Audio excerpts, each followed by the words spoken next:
bisa menyertai live chat ini maupun siaran daripada channel ini. Kiranya damai Kristus senantiasa memberkati kehidupan kalian semua, dan kita terus menjadi pribadi-pribadi yang unggul di dalam Tuhan. Oke teman-teman, kita akan sama-sama melihat ya.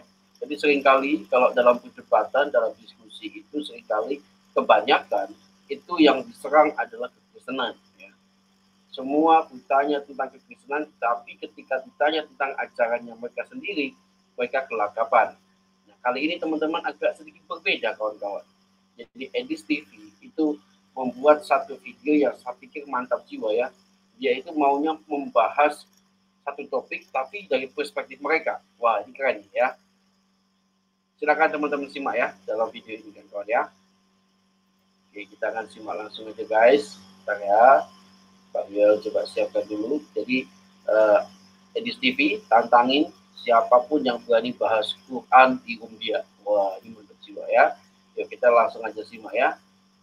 Tema kita hari ini adalah bagaimana hukum pukul istri di dalam versi Quran ya. Coba nanti teman-teman silakan bisa dengarkan baik-baik ya, cerna baik-baik pengajaran kita pada kesempatan hari ini ya. Yuk kita dengarkan. Nah, ini kan ganteng ternyata abangku Madura ini kan. Jadi ganteng abang Madura ini. Oke. Apa dis? Jadi gini bang, kita ini lagi ngobrol tentang boleh nggak sebenarnya dalam Islam itu memukul istri bang? Itu kalau nggak salah ada di surat An-Nisa ya? An-Nisa ayat 34. Ayat 34. Boleh mukul istri, tapi ada batasannya. Boleh, tapi dikonfirmasi dulu nih bang. Suaranya nggak kedengeran bang? Saya konfirmasi boleh. Berarti umat Islam boleh diajarkan untuk memukul istri. Jangan begitu lah, Edis kan kebiasaan kayak gitu kan, barusan saya ngomong boleh, tapi ada batasannya. Iya, artinya menurut ajaran Islam dibolehkan untuk memukul istri, betul ya? Dengan sebab apa saja dulu, jangan kenapa harus dipukul, jangan boleh jangan kayak gitu. Karena ada sebab. Ya intinya misalnya kalau dalam Al-Quran itu dikatakan jika kalian khawatir akan nusyusnya, maka pukullah mereka, akan gitu bunyinya. Jangan pukul dulu. Sebelum pukul ada nasihati. Kalau nggak mau bisa ranjang. Ini kesalahan apa dulu, bukan istri berbuat salah lalu dipukul, tidak, bukan kayak gitu. Coba bang dibacakan, dijelaskan ayatnya. An-Nisa 34. Saya nggak bawa HP, saya nggak punya HP, udah langsung aja lah. Oke, aku bacakan ya di sini ya. Ini bagian yang ayat yang kita ini aja. Dan jika kamu khawatir akan nusyusnya, maka pukullah mereka. Coba bang dijelaskan dulu. Nih ya. Ini juga tentang perceraian loh ya. Ini satu contoh. Jika istri ya tidak taat agama, itu satu nasihati. Jangan dicerain. Satu nasihati. Tetap aja tidak taat, pisah ranjang. Tetap saja tidak taat, ultimatum dengan perceraian. Tetap saja tidak taat, undang orang tua sebagai solusi. Tetap saja tidak taat, pukul tapi bukan bagian yang membahayakan. Di mana itu bang? Ada ayatnya. Jangan di bagian yang membahayakan itu gimana? Memang itu tafsirnya. Oh tafsirnya. Oke, tapi kan kita bicara. Kalau nggak salah musayyir kayaknya. Oke, itu tafsirnya lah. Tapi kalau ayatnya yang seperti itu tidak ada. Oke, tapi jadi Edis itu jangan, Islam bisa memukul istrinya. Enggak. Ada apa? Ada tahapannya. Jadi ayatnya memukul, berarti Islam itu ajarannya boleh lo memukul istri. Jangan gitu. Ada sebab, ada aturannya. Iya betul, saya ngerti. Tapi intinya menurut Abang Produk Madura yang adalah seorang Muslim, di dalam ajaran Islam boleh seorang suami itu memukul istrinya, gitu ya. Nah, terus di belakang sampai tambah dengan sebab gitu. Oke. Artinya seorang Muslim dengan sebab tertentu boleh memukul istrinya, betul? Boleh, tapi ada bagian-bagian yang nggak boleh dipukul, maksudnya. Suaranya nggak kedengaran, Bang. Ya. Kalau si istri itu dengan dinasehati nurut, ya jangan dipukul. Iya, saya ngerti. Artinya, kalau dinasehati nurut, kalau apa, ada tahapnya lah, Dis. Dinasehati nggak nurut, ya jangan diajak omong. Dinasehati nggak nurut, ya pisah ranjang. Nggak dinasehati nggak nurut, pokoknya serendah-rendahnya apa ya, nasihat yang nggak dituruti ya ujung-ujungnya mukul. Tapi mukul itu ada batasannya. Oke, berarti ajaran Islam dibolehkan untuk memukul istri gitu ya, Bang ya. Suaranya kedengar ke mic, Bang. Jangan, jangan, nggak kedengeran. Kalau Abang nggak tempel itu di mulut, nggak kedengeran. Nah, oke. Banyak syarat banget sih. Oke, saya konfirmasi dulu. Artinya menurut Anda, seorang muslim atau dalam ajaran Islam dibolehkan untuk memukul istri, betul? Terus tambahin lagi, Dis. Tambahin lagi. Tambahin lagi apa? Dengan syarat-syarat tertentu kan gitu. Iya, terus masalahnya apa? Masalahnya begini, Bang, banyak perempuan-perempuan nih, saya survei nih, saya tanya, bahkan orang-orang muslimah sendiri, dia bilang gini, nggak boleh dalam Al-Quran itu memukul istri. Mereka nggak tahu, Bang, kalau dalam Al-Quran itu boleh memukul istri. Ada tingkatannya, Dis. Istrinya sampean lah ya, nggak nurut ke sampeannya, sampean juga pegel, sampean juga marah. Pribadi lo ya. Tapi kalau di Kristen nggak boleh, Bang. Di Kristen itu diajarkan begini, wahai suami, kasihilah istrimu. Sama, malah di Muslim itu di mana? Istri ibarat ratu loh, Dis. Mana ayatnya, Bang, suruh mengasihi istri dalam Al-Quran? Banyak dia apa? Satu aja, Bang. Satu aja ayatnya dalam Al-Quran, Bang. Oke. Bentar saya pegang HP. Oke, baik. Ayat yang mana ini? Abang kan tadi membuat klaim, membuat fitnah bahwasanya. Kok fitnah? Ya karena kan Abang bilang di dalam Al-Quran diajarkan mengasihi istri. Makanya aku bilang itu fitnah. Coba mana ayatnya dalam Al-Quran? Boleh. Mana ayatnya, Bang? Di dalam Islam itu perempuan sangat dimuliain loh. Iya, yang kutanyakan, Bang, ayatnya, Bang, di dalam Al-Quran disuruh mengasihi istri mana? Memuliakan bukan mengasihi. Gimana, Bang? Memuliakan bukan mengasihi. Bang, ini kan kita bicara mengenai di dalam Bible. Abang tanya, kalau orang Kristen gimana? Aku jawab, di dalam ajaran Kristen, seorang suami itu harus mengasihi istrinya. Terus Abang bilang, sama. Nah, Abang bilang sama. Ya, Abang bilang sama. Nah, aku bilang, Bang, aku baca Al-Quran, aku belum pernah ketemu, Bang, ayat yang menyuruh seorang suami untuk mengasihi istri di dalam Al-Quran. Kalau meratukan istri itu apa bukan kategori mengasihi? Meratukan istri. Coba, Bang, di mana ayatnya, Bang, suami disuruh mengasihi istri? Kalau meratukan istri itu apa bukan kategori mengasihi? Ya boleh lah, meratukan lah, mana ayatnya, Bang? Kalau untuk memukul istri tadi Abang bilang ada ya ayatnya ya.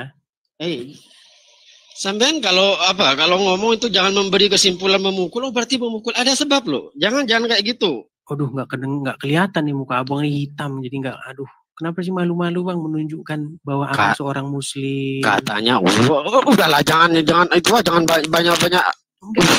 Aku lihat kayaknya Abang sudah mulai malu jadi orang Islam. Bukan malu, katanya suruh cari ayat. Gimana sih? Silakan, ya kan wajahnya begini aja biar gantengnya kelihatan gitu. Lah terus saya gimana mau buka? Oke, silakan, Bang. Cuma sebentar kok.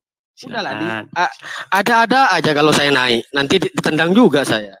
Enggak lah, orang kalau selama sopan santun ya kan, diskusi saling bersahabat, boleh kita ini. Nggak mau aku hujat-hujatan, Bang, diskusinya. Yang dicari itu apa? Yang aku cari ayat yang Abang fitnahkan bahwa Al-Quran mengatakan. Kok fitnah? Kan Abang, ya karena nggak ada dalam Al-Quran, berarti kan fitnah, Bang. Kok fitnah? Abang kan mengatakan bahwasanya di dalam Al-Quran seorang muslim disuruh mengasihi istri.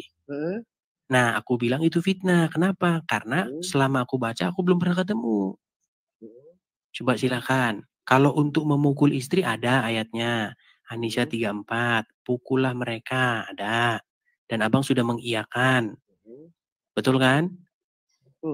Oke, sekarang di mana mengasihi istri? Jangan abang bilang Allah lupa loh. Ulah diem dis. Silakan. Saya nggak kayak orang-orang yang naik barusan itu loh. Enggak. Udahlah. Soalnya sebelum Abang Madura naik, tadi perempuan-perempuan tuh aku tanyain. Di dalam Al-Quran itu boleh nggak sih mukul istri? Dia bilang nggak boleh. Katanya. Ternyata menurut produk Madura boleh. Dengan alasan tertentu. Lah gitu dong, gitu. Ya intinya kan tetap boleh bang gitu loh. Boleh seorang suami di dalam Islam memukul istrinya itu boleh kan gitu menurut abang.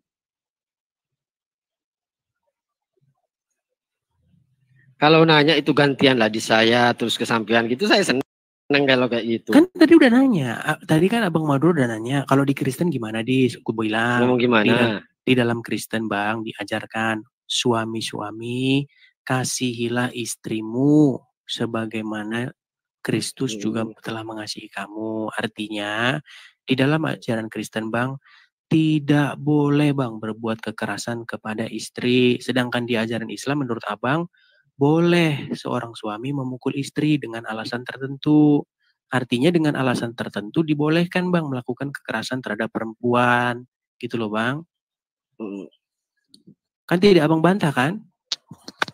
Enggak, ngapain bantah, kalau ada ya ada, cuman ada Iya, intinya kan ajaran Islam membolehkan memukul istri gitu loh bang.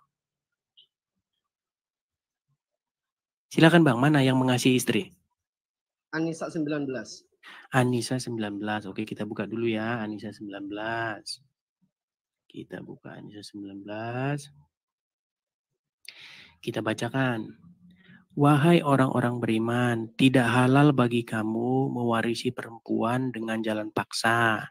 Dan janganlah menyusahkan mereka karena hendak mengambil kembali sebagian dari apa yang telah kamu berikan kepadanya. Kecuali apabila mereka melakukan perbuatan keji. Nggak ada di sini bang? Disuruh mengasihi istri? Lah itu bukan bentuk mengasihi. Bang, ayat ini berbicara mengenai tidak boleh mengambil paksa, bang. Bukan mengasihi.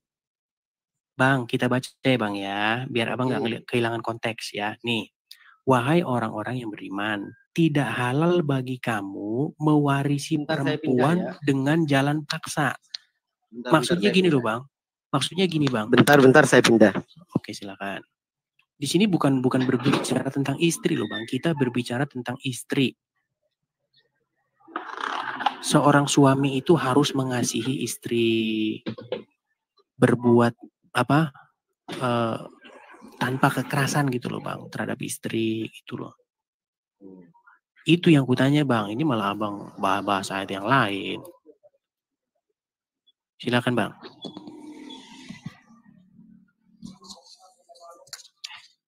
Banyak di surat An-Nisa. Barusan tadi abang bilang An-Nisa 19. Aku bacakan sekali lagi aku bacakan bang ya. An-Nisa 19. Wahai orang-orang yang beriman. Berarti ini kan kepada semua orang muslim, baik yang bersuami atau yang tidak bersuami, baik yang masih jomblo atau tidak, betul? Betul. Nah, di sini dikatakan tidak halal bagi kamu mewarisi perempuan dengan jalan paksa. Oke, saya gitu jawab bang. Dengan hadis ya. Betul? Saya jawab dengan hadis ya. Saya jawab dengan hadis ya. Oke, nah pertanyaan selanjutnya bang di sini, di mana di sini dikatakan bahwa seorang suami itu harus mengasihi istrinya bang?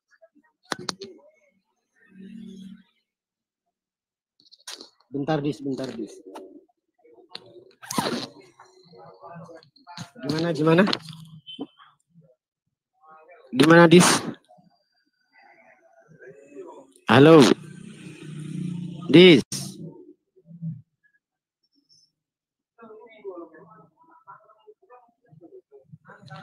Edis. Mana bang? Edis. Di mana di sini bang dikatakan bahwasanya seorang suami harus mengasihi istri bang? Oke.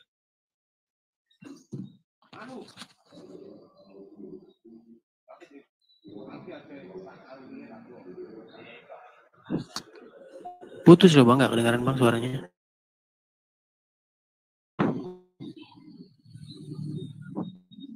Lu.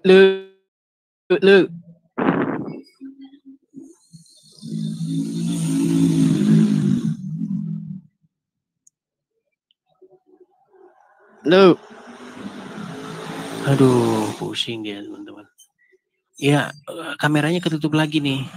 Bang, produk Madura, kamera Anda tertutup lagi nih. Bentar.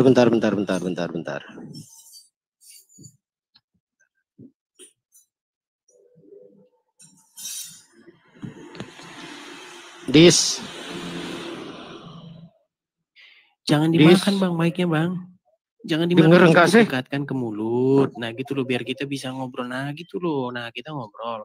Tadi kan Anda melakukan fitnah kepada Al-Quran. Udahlah, jangan fitnah apa karena Anda mengatakan bahwasanya Al-Quran mengatakan seorang suami disuruh mengasihi istri. Sementara ayat itu tidak ada gitu loh. Kalau itu nggak sesuai dengan ayatnya sampean, kalau itu nggak sesuai dengan harapan, dengan apa ya, dengan yang dimau sampean. An-Nisa 19 ini tidak berbicara mengenai seorang suami yang disuruh untuk mengasihi istri. Di sini berbicara mengenai untuk tidak mengambil perempuan dengan jalan paksa. Maksudnya gini loh Bang, Anda itu nggak boleh mengambil perempuan untuk dijadikan istri dengan jalan paksa. Gitu loh. Ini kan berbicara tentang perempuan, sedangkan kita berbicara mengenai seorang suami kepada istri. Gini loh Bang, ada suami istri nih. Putus Dis. Putus. Suara saya putus-putus ya teman-teman. Suara saya putus-putus nggak teman-teman? Jelas kok. Jelas. Barusan putus-putus. Oke, aku ulangi ya Bang Madura ya, pelan-pelan ya. Kita sedang berbicara hubungan antara suami dan istri. Bagaimana sikap suami kepada istri, ya kan?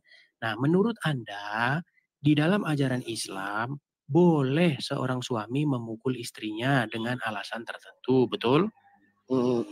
Nah, sedangkan dalam Kristen Anda tanya, kalau di Kristen gimana Dis? Aku jawab, di dalam Kristen Bang, seorang suami harus mengasihi istrinya. Terus Abang bilang, loh sama, di dalam Al-Quran juga harus mengasihi istrinya. Anda bilang begitu. Terus saya bilang, di dalam mana Islam ayatnya? apa di dalam Al-Quran? Sebentar Bang, di dalam saya tanya kepada di Islam itu ada dua pedoman loh. Kita pegang Al-Quran di tangan kanan, kita pegang hadis di tangan kiri. Jadi nggak melulu tentang Al-Quran, nggak melulu tentang hadis. Iya, gini loh Bang, yang saya tanyakan itu mana ayatnya di dalam Al-Quran yang menyuruh seorang suami untuk mengasihi istri. Anda tidak kasih tunjuk itu ayatnya.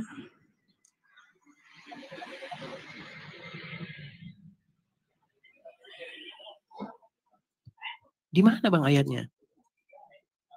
Di mana ayatnya seorang suami harus mengasihi istri? Bentar, saya ada ya ayat ya, saya lupa. 18. Jangan fitnah Bang. 187 183 coba buka. Coba Anissa berapa? 187 183 kalau enggak. Anissa 183. Oke, aku bacakan Bang, Anissa 183. Oke, aku bacakan ya Bang ya, Anissa 183.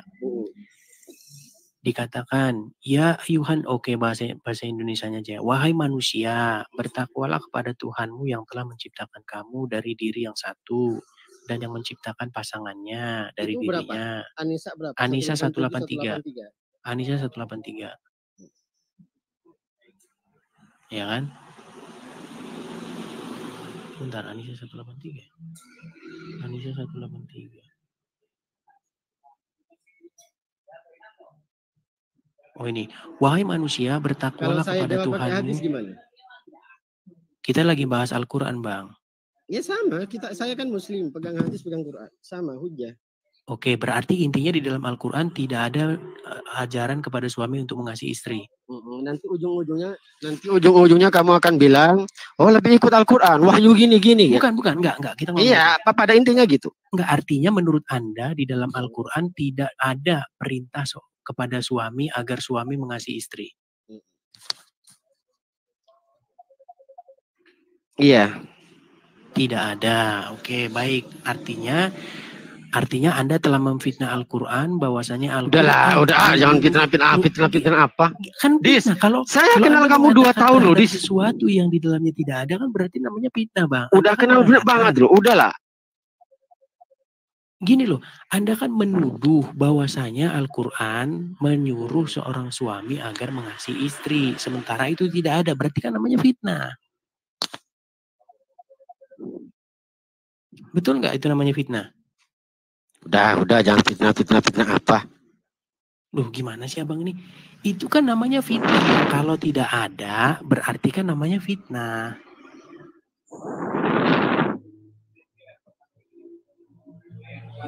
Betul tidak bang? Kalau tidak ada berarti namanya fitnah. Itu apa namanya? Suaranya nggak jelas. Suaranya, oke saya ulangin lagi.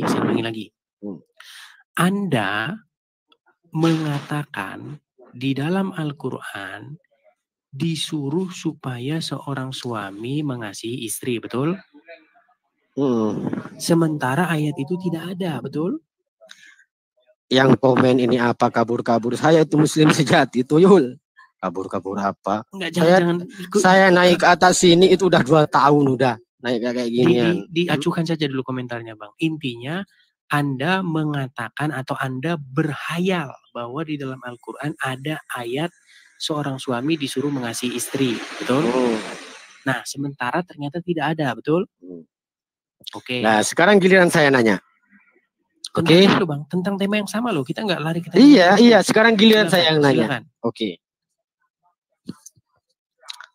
Ini tentang ajaran ya, tentang akidah ya. Hubungan suami istri bang, yang kita bahas. Tema kita adalah hubungan suami istri di dalam Islam dan Kristen. Oke.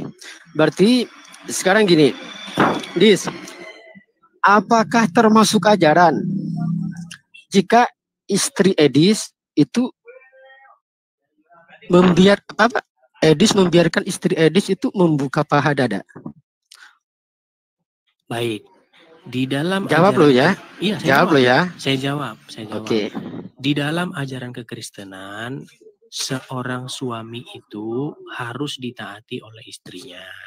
Seorang suami harus ditaati oleh istrinya. Meskipun itu buruk. Nah, tetapi seorang suami harus taat kepada Kristus. Jadi gini, saya bacakan ayatnya ya. Oke. Istri-istri haruslah taat kepada suami, suami-suami harus taat kepada Kristus, maksudnya Yesus. Oke. Nah, jadi perintah suami kepada istri itu harus seturut dengan perintah Kristus. Jadi nggak boleh suami memerintahkan sesuatu yang bertentangan dengan perintah Kristus. Contohnya membuka. Mana perintah Kristus yang membuka aurat? Akan saya ambil. Ayo, datanya. Ayo. Baik. Di dalam. Oke, coba buka. Baik. Di dalam ajaran kekristenan bang. Oke, coba buka aja, jangan buka biar sama-sama, ayo buka. Baik, kita bukakan ya. Maksudnya pamer paha kepada orang-orang gitu kan? Intinya tutup aurat lah. Tutup aurat maksudnya gimana sih? Iya, pamer paha, pamer dada, terserah. Coba mana. Baik. Saya bacakan ya. Kalau si Maria berhijab gimana Sebandis? Saya cari di Bible ya. Kita jadi bahas hijab nanti nih. Iya sama, tutup aurat kan hijab. Iya, tapi ini kan baju kita kan berbicara mengenai hubungan, bagaimanakah tingkah laku seorang suami kepada istri. Kita enggak, saya nanya apa barusan? Apa tanggapan Edis jika istri Edis membuka paha dan dada menurut ajaran Edis? Kalau membuka paha dan dada di kamar nggak apa-apa bang. Ya enggak. Sampean kan tahu sendiri, non muslim kan kebanyakan gitu. Maaf ya. Non muslim kan kebanyakan kayak gitu lah. Apa tanggapan ajaran Edis? Di dalam ajaran Kristen sudah jelas-jelas Bang dikatakan seorang istri itu harus taat terhadap suaminya, sedangkan suami harus taat kepada Yesus Kristus ajarannya, gitu kan. Nah, tunjukkan ayat Yesus Kristus yang menyuruh atau tidak secara langsung lah ya memberi perintah untuk membuka paha dan dada. Baik. Berarti itu kan mengenai kesopanan kesopanan busana ya. Oke, saya bacakan. Udah, sebelum sampai cari ayat, saya nanya, kesopanan berbusana, apakah itu sopan? Selama dia menutupi menutupi diri ya sopan. Menutupi diri itu seperti apa? Rambut kepala kelihatan nggak masalah. Gimana? Rambut kepala terlihat nggak masalah. Enggak, auratun nisa kulul badan ila wajhi awil kafaini. Kalau Islam kan gitu. Aurat perempuan itu auratun nisa kulul badan ila wajhi awil kafaini. Auratnya perempuan itu seluruh badan kecuali. Enggak ada Bang, itu Anda melakukan fitnah lagi loh. Di dalam Al-Quran tidak pernah dikatakan. Kok di dalam Al-Quran sih ada yang budek enggak sidis? Saya ngomong Islam Al-Quran ini sengaja banget ini orang. Begini abang produk Madura. Saya ini kan, saya kenalkan dulu diri saya ini. Saya belum pernah mengenalkan diri ya. Saya ini sudah 13 tahun mendalami Al-Quran. Saya Coba baca. Perasaan dulu Anda itu sering masuk ke komal-komal muslim saya yang ngajari Anda ngaji. Ingat enggak? Kapan ini? Aduh. Kalau nggak salah 2 tahun yang lalu di roomnya siapa ya? Di roomnya Gema Islam. Sama di roomnya Dedi Wijaya kalau nggak salah. Ya, jadi gini Bang. Ya udah jawab aja. Barusan belum dijawab. Gimana soal paha dada itu? Salah. Gimana soal paha dan dada? Jadi di dalam kekristenan Bang, itu kan ada yang namanya ketaatan kepada suaminya. Ketaatan terhadap suaminya. Jika suaminya memerintahkan untuk membuka aurat, yakni pakai katok pendek, apakah itu termasuk taat terhadap perintah buruk itu sendiri? Loh, kita kan punya norma-norma tertentu di masyarakat. Norma-norma tertentunya gimana? Sesuai ajaran dong. Iya, norma tertentu di masyarakat yang kita lihat sekarang gimana? Apakah sopan? Kalau sopan ya nggak apa-apa. Kalau nggak sopan ya jangan. Ya jelas, nggak sopan. Ya iya, sementara Anda mengklaim dalam Al-Quran bahwasanya aurat perempuan itu seluruh badannya. Itu kan kok klaim Al-Quran lagi? Gimana sih? Jangan terlalu dekat Bang. Iya. Jadi begini loh. Jadi seperti itu loh jadinya. Jangan terlalu dekat. Udahlah, dijawab aja gimana pandangan agama Anda. Udahlah, Edis aja, istrinya Edis umpama, maaf ya, istrinya Edis membuka paha dan dada.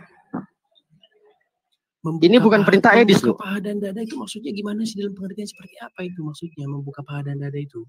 Maksudnya pahanya kelihatan kebuka itu bukan berarti telanjang soal dadanya ya. Kalau kebuka ya jelas kebuka. Kalau maaf non muslim ya. Bang, di mana-mana Bang, nggak ada perempuan nggak pakai bra gitu jalan-jalan keluar, itu namanya. Barusan saya ngomong kalau dalam Islam. Oke, saya tanya sama Anda, di dalam Islam itu sama saja telanjang. Jadi cuman yang saya tanya, anggap sajalah. Itu Anda fitnah lagi. Apa tanggapan Edis jika si istri Edis telanjang paha dan dada? Ya nggak boleh lah, nggak boleh. Apakah maaf, saudara adiknya Edis pakai katok pendek? Kalau pakai di rumah nggak masalah. Kalau di luar? Kalau di luar ya kalau pendeknya semana dulu. Tergantung pendeknya semana dulu. Sepaha. Oh banyak, udahlah jangan nutup di atas lutut. Di atas lutut sedikit gitu. Iya, jangan nutup-nutup. Nggak masalah di atas lutut sedikit. Kalau saya nafsu gimana? Nafsu ya Anda salah Anda itu. Gimana? Apakah itu ajaran baik? Kalau Anda nafsu melihat berarti Anda yang salah. Terus yang menjual display gimana? Yang ngedisplay kan istri Edis, anak Edis, saudara Edis.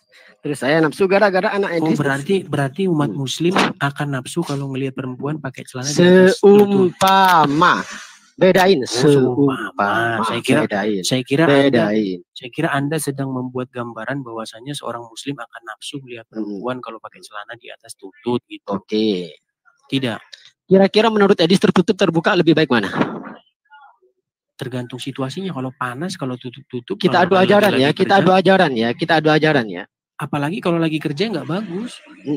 pakai kerudung, udah tahu panas lagi gue ini. Bagus, tapi sopan, melindungi dari syahwat itu bagus nggak kira-kira? Kutanya sama Anda, kutanya sama Anda. Mana dalilnya di dalam Al-Quran bahwa? Kok Al-Quran terus ah?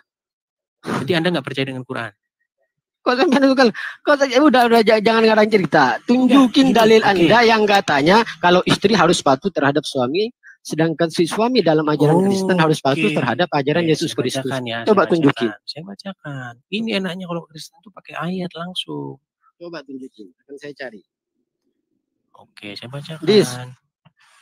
Dis. Kalau Bunda Maria nutup aurat atau berhijab atau berkerudung, Dis itu percaya nggak?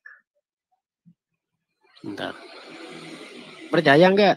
Sebentar, kita fokus dulu. Ini Anda kemana? Iya, sama aja kan itu dua ajaran modis. Produk satu-satu Anda ini gimana sih? Belum lari ke sini, lari ke sama sini. Aja arahnya sama kok. Iya, satu-satu dulu. Anda kan tanya di mana seorang istri harus taat kepada suami harus taat kepada Kristus. Kamu kan tanya itu satu-satu sih. Nanya kemana-mana loh. Saya bacakan nih, ya. Yang ada sangkutannya ya. Ya, saya bacakan. Demikian juga kamu, hai istri-istri, takutlah kepada suamimu. Itu enggak, bukan itu. Takut itu bukan karena paha dan dada saja, banyak faktor loh. Dengar, banyak sebab. Saya bacakan nih, 1 Petrus 3 ayat 1. Demikian juga kamu, hai istri-istri, tunduklah kepada suamimu, supaya jika ada di antara kamu yang tidak taat kepada firman, mereka juga tanpa perkataan dimenangkan oleh kelakuan istrinya. Nih, banyak lagi ayatnya yang lain-lain. Ya terus, yang bersangkutan loh, yang ada kaitannya aja. Yang ngegigit sedikit nggak apa-apa, tapi kalau itu nggak banyak faktor kalau kayak gitu. Taat itu banyak faktor. Intinya gini, seorang istri diperintahkan supaya taat kepada suami, dan suami diperintahkan supaya taat kepada Kristus. Kan gitu ajarannya. Nah, sementara di dalam Islam, seorang istri disuruh taat suami ada, betul, ya kan? Nah, tapi yang kita bahas di sini, Anda kan mengatakan bahwa seorang suami disuruh mengasihi istri di dalam Islam. Nah, mana ayatnya di dalam Al-Quran seorang suami disuruh mengasihi istri? Kalau disuruh mukul ada, pukullah istrimu ada. Di mana mengasihinya, di mana? Kok melenceng lagi? Pertanyaan saya belum dijawab. Kembali ke pertanyaan awal tadi loh. Pertanyaan saya belum dijawab. Mana yang bersangkut pautan dengan dada paha? Coba. Dengan dada paha maksudnya gimana? Yang dada paha barusan. Maksudnya gimana dada paha maksudnya? Aurat. Aurat itu, kalau di dalam aurat itu tempat untuk, mohon maaf nih, di daerah, kalau perempuan ya, di daerah kemaluan, atau di, dada. Ya, di payudara gitulah kalau perempuan. Nggak ada di dalam ajaran Islam, ajaran Kristen itu mengajarkan bahwa kepala atau rambut itu adalah aurat. Terus Maria itu gimana menurut pandangan Anda? Menurut ajaran Anda, apakah Anda taat atau enggak sama ajaran Anda? Maria maksudnya gimana sih? Maria yang berhijab. Oh, maksudnya Maria berhijab gitu. Saya tunjukin ayatnya ya. Oh ya, silakan. Enggak taat enggak sampean? Ya, tunjukkan ayatnya. Udah ada, tapi malas lah bukan itu. Ini enggak suka. Anda dari tadi fitnah terus loh. Enggak ada. Udah. Masalahnya gini. Udah, saya sering kok dengar debat Muslim, apologi Muslim itu sering kok. Ada, tapi malas. Kita mulai nggak tertib nih. Gini loh. Anda sudah 3 kali melakukan fitnah. Pertama, udah lagi fitnah apa? Aduh, Anda kalau ngomong jangan dimakan mic-nya. Anda seperti lu. Oke. Ngomongnya agak kasih jarak sedikit, ya. Iya. Anda bilang bahwasanya saya cari dulu ayatnya ya, biar sampean tuh gak ngomong. Itu dong. Iya, cari ayatnya dulu. Jangan fitnah terus. Teman-teman sekalian, enggak. Saya sering nih, ada 360 orang yang nonton. Saya mau bilang begini. Udah, saya nggak peduli, udah. Wahai teman-teman Muslim, ini produk Madura. Dia memfitnah Al-Quran dengan mengatakan bahwasanya di dalam Al-Quran ada ayat seorang suami disuruh mengasihi istri. Saya tantang Anda, tunjukkan ayat dalam Al-Quran, wahai suami kasihi istrimu mana? Kalau pukul istrimu ada, kalau kasih istrimu mana? Bentar dis. Saya kasih Anda waktu 1000 tahun untuk menjawabnya. Bentar, katanya suruh cari di Bible. Iya, saya bilang saya kasih 1000 tahun untuk menjawabnya. Oke. Googling dulu boleh, googling. Enggak, soalnya saya enggak, masa iya saya punya Bible kan enggak. Kebetulan saya kasih lagi informasi ya. Saya ini sudah membaca Al-Quran itu. Coba, sudah 1 Korintius. Waduh, Quran lari kemana-mana sih. Nah, barusan Anda kan yang suruh nyari di Bible, gimana sih? Lo ayat dalam Al-Quran suruh mengasihi. Enggak, udah jangan kabur. Anda kan yang baru saya ngomong, bagaimana tanggapan Anda terhadap keimanan Anda tentang ayat yang ada di Bible Maria berhijab? Maria berhijab. Bagaimana? Iya. Baik. Oke, monggo. Berapa? 1 Korintus berapa?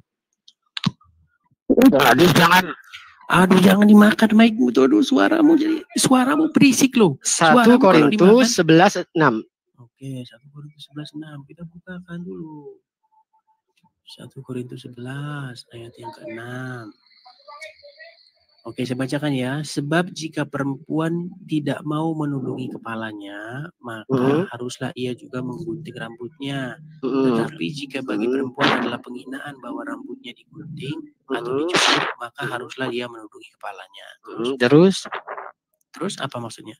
Ya udah jelasin, saya paham. Coba jelasin. Bagaimana bagaimana lari Anda dengan ayat Anda? Lihat aja. Coba, monggo. Saya bacakan dari awal ya. Enaknya kalau baca Bible nggak perlu gini tafsir. Saya bacakan. Lah, kalau nggak butuh tafsir, dengerin ya. Bedanya.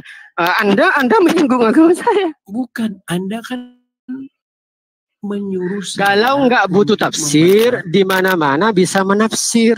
Makanya kadangkala kalau ada debat antara Islam dan Muslim, apologetis produk Madura, ayatnya itu sudah jelas, nggak perlu ditafsir. Saya bacakan makanya nih ya. Banyak kok ayat di Bible jelas tapi dimenggak-menggokkan. Kita ini lagi bahas apa sih kalau lari kemana-mana? Ya udah cepat bahas. Monggo. Intinya begini, kita ini kan sedang membahas mengenai hubungan suami istri. Enggak, jelasin jelas. Udah ada, jangan lari. Jangan lari. Barusan jelasin. Itu tuh Korintius berapa itu? Oke, saya bacakan nih ya. Jelasin gimana itu? Saya bacakan nih. Kita bacakan dari ayat yang di atasnya ya, sebelumnya ya. Jangan langsung ke 11 ya. Kita bacakan ayat sebelumnya. Kita mulai dari ayat 4-nya. Tiap laki-laki. Enggak. Udah. Baca ayat 11. Sebab emangnya cuma ayat 11 doang. Sampean mau ngambil yang mana ini? Lu enggak, emangnya ayat itu cuma ayat 11 doang. Iya, tahu. Iya, makanya supaya kita nggak salah paham harus dibaca sebelumnya. Oke, monggo. Sampean ambil ayat yang mana? Yang 4. Kita mulai dari 4-nya ya. Oke, nih saya bacakan. Tiap laki-laki yang berdoa atau bernubuat dengan kepala yang bertudung menghina kepalanya. Oke. Tiap-tiap perempuan yang berdoa atau bernubuat dengan kepala yang tidak bertudung menghina kepalanya. Sebab ia sama dengan perempuan yang dicukur rambutnya. Sebab jika perempuan tidak mau menundungi kepalanya, maka haruslah ia menggunting rambutnya. Tetapi jika bagi perempuan adalah penghinaan bahwa rambutnya digunting atau dicukur, maka haruslah ia menundungi kepalanya. Sebab laki-laki tidak perlu menundungi kepalanya, ia menyinarkan gambaran dan kemuliaan Allah, tetapi perempuan menyinarkan kemuliaan laki-laki. Sebab laki-laki tidak berasal dari perempuan, tetapi perempuan berasal dari laki-laki. Jadi ini mengenai hal berdoa dan bernubuat. Sudah? Sudah? Iya. Jadi kalau kita baca konteksnya kita jadi tahu. Nah sekarang pertanyaan balik nih dengan pertanyaan yang sejenis. Tunjukkan saya selaku orang yang sangat paham Al-Quran, Tunjukkan saya ayat Oke, di dalam Anda paham Al-Quran. Orang paham Al-Quran. Bentar. Bentar.